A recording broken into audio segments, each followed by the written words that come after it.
Story 11. So, where we left you with a question last time was, who was the Messiah? And in our last episode, we talked about biblical reference, which I'll get back to, or I'll get forward to, which goes back to, he will rebuke many people and judge among the nations. Blah, blah, blah, blah, blah, blah, blah. Those of you who know it, know it. Those of you who know how it ends, know how it ends. How it begins is probably the question of this story. Now, most people believe that this begins with the Messiah. But then, well, there's a 2 billion plus people, call it 2/3 of the earth, believe that Messiah was Jesus. There's others who may or may not question it, and actually, there's a billion Muslims that don't question it. So if you do the math, about half of the people on earth accept Jesus as the Messiah.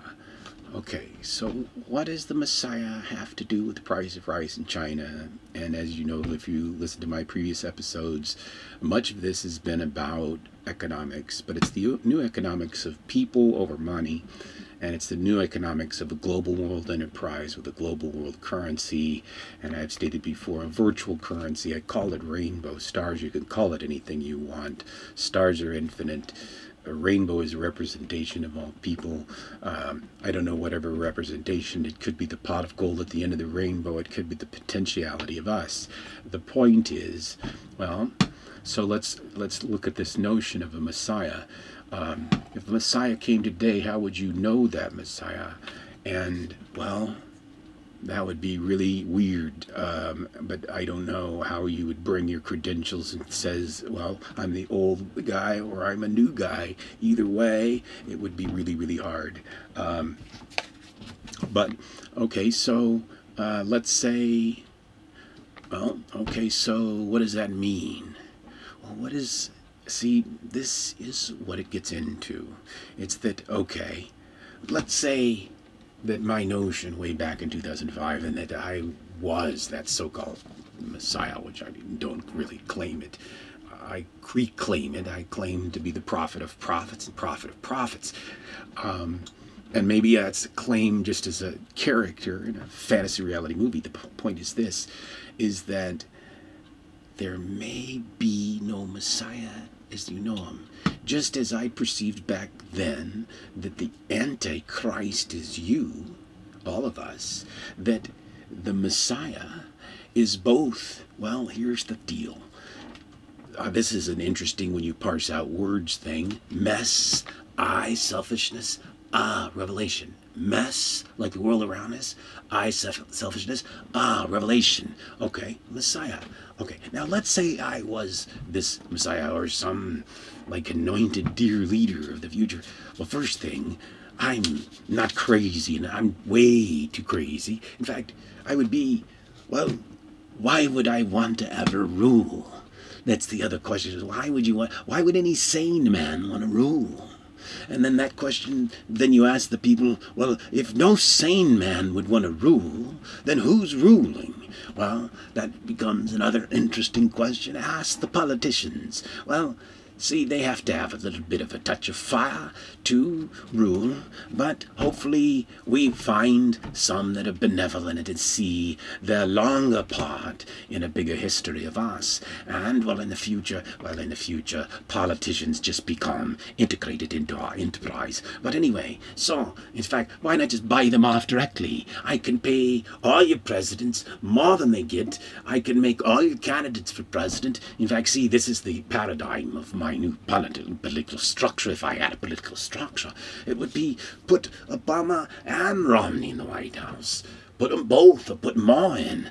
Put a round table of people with the same goal and the same, well, holistic enterprise view of the structure of money and of what our true objectives and what our true profits are. And so, anyway, I think when you really get around to it, you can take the right and the left, and that really the only way is to put around the same round table, sort of like the yin and the yang, and then allow the people to exercise the power of the value of their single vote, but also the power of the value of their sort of monetary vote. Because as we move forward in a transition, I envision, well, you have to imagine a world of pricelessness. That's right, a world of pricelessness. And so let me also explain to any of you would-be imaginary reality film creators out there. I have designated any and all of the content that I might have created back to this enterprise of us, which I haven't necessarily formally set up. It's just too much of a pain, and it's too outside of the realm. You know, I mean, if I'm going to create a virtual enterprise outside of the realm of your nations, what nation do you set it up in? It's actually in the realm of mind. But anyway, the point is this: all those profits, well, from your enterprise, you get a cut of those profits as long as you agree, and you could use my stuff to ad infinitum if it's of any value in creating anything. But here's the thing: I would just want you to cut in, well, yourself and maximize yourself. And when you get $1 billion, we'll stop you out there. We'll put you on a retirement track. Actually, by the time you're at $1 billion, you're probably happy, and then you throw all the excess money back into the pot. Well, okay, what if you could make 100 millionaires like Arnold Schwarzenegger and make them billionaires? How do you do that? How do you make these people so much value? It's what you count.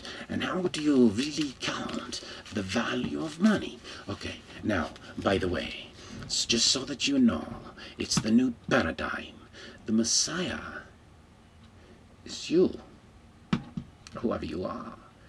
Especially those who have the power to actually exercise their power of money, or the power of power, or whatever power you may have, at every level, of every part of all the world.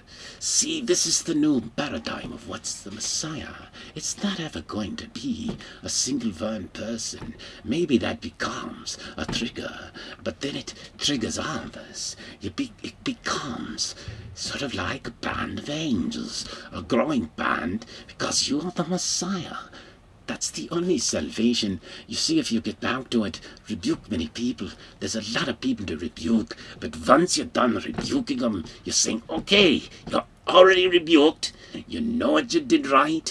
You know what you did wrong. You're actually rebuking yourselves. Now let's just get on the same sides, get on the same train, and start working and building a future together, and writing the best future and the best future history we could ever imagine together. And so that's sort of the story. And so then it says, okay, so it changes your concept of what a Messiah is. It also changes your concept of judgment, because, well, actually what I'm trying to describe, and I described it at the beginning, is rather than wait for divine intervention, I believe that God designed us to divinely intervene ourselves. That, yes, that we were designed to learn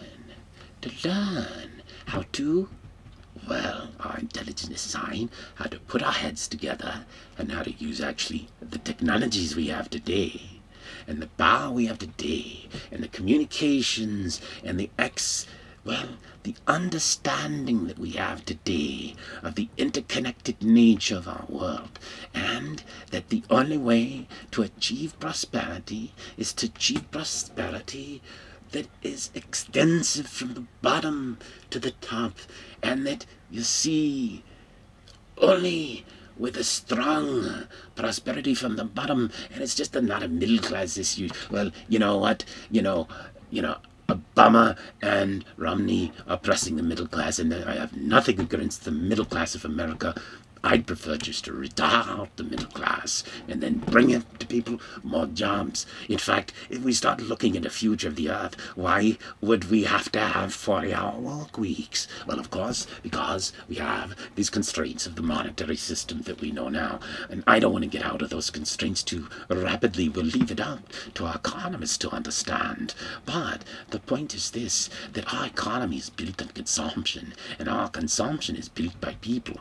You're basically, if you're a single millionaire, you're sitting on a dead pool of capital. You and your family can only consume so much, and you may have good intents for the other capital, but it's not being consumed. And, well, it's not all about consumption, it's about building. But you can't build a future on, well, a pile of mortgages and a stock market that's built on expectations. And this is important. You see, all your expectations of value. Today is 10/19. Yesterday, I think, might have been a good day in the market.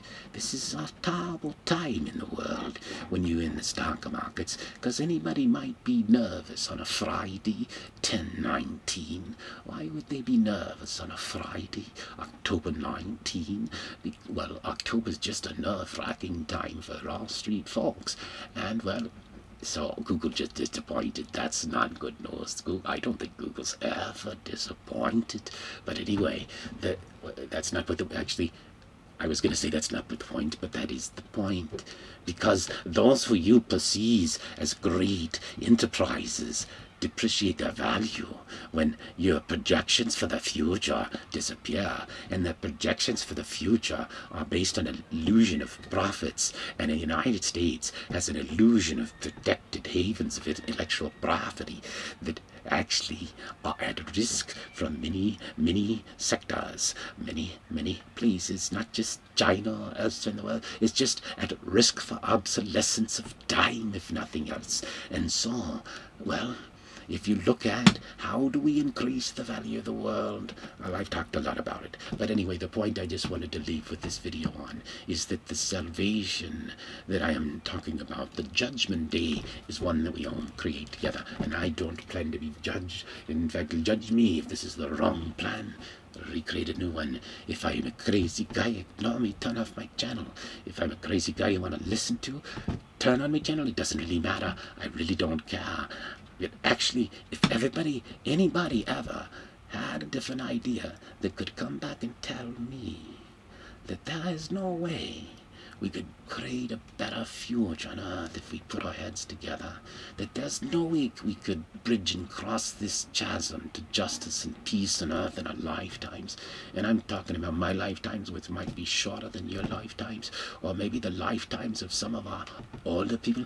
And so I'm in the midlife of, well, not in a crisis, but I'm in a midlife. It depends on where midlife is, but midlife's a moving number. And so that gets interesting because we can't afford people to live longer, and yet we want them to live longer, and yet our biggest problem in America is our Medicare system, where, what, I don't know, you might start having to talk about euthanasia, the euthanasia takeover, and what happens to the American healthcare system when the euthanasia are smarter than everybody, and they have all the doctors. Well, we can't even import Chinese doctors because you wouldn't want Chinese doctors. They'd undercut the monopoly of American doctors. Of course, we wouldn't allow Cuban doctors in because they're Cubans, and they undercut the monopoly. Anyway, you get the picture.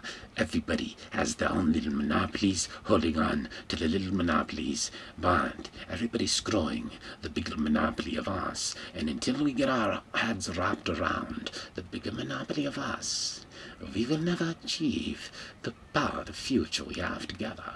That's the message, not of me as an individual Messiah, but the message of our original Messiah. And there are many people that can better interpret the message, but I don't think anybody can point the path to achieving the story, can point a path to financing a leverage buyout merge of the planet, and a leverage buyout of the interests of our nations. I conceived of that. Is it possible it could be executed? That's the question. And whether you should choose to answer it, whether you should choose to even tune in this channel, it's you choose. That was a question I asked all along. You choose. Because that's the ultimate, well, that's the ultimate thing. Other than learning, you choose whether to learn. And that was the lesson. I think, well, that was a biblical lesson. And I'll leave it at that. Thank you. Bye-bye.